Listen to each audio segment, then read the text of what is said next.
Dinas Pendidikan dan Kebudayaan Provinsi Lampung menegaskan tidak ada perpeloncoan selama MPLS pada 14 Juli tahun 2025. Hal tersebut disampaikan Kadisdik Lampung Thomas Ameriko.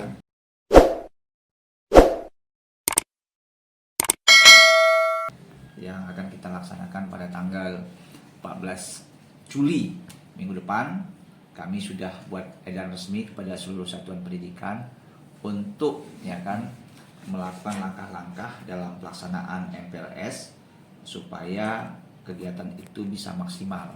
Ada beberapa kegiatan yang wajib diikuti terkait dengan beberapa kegiatan pencegahan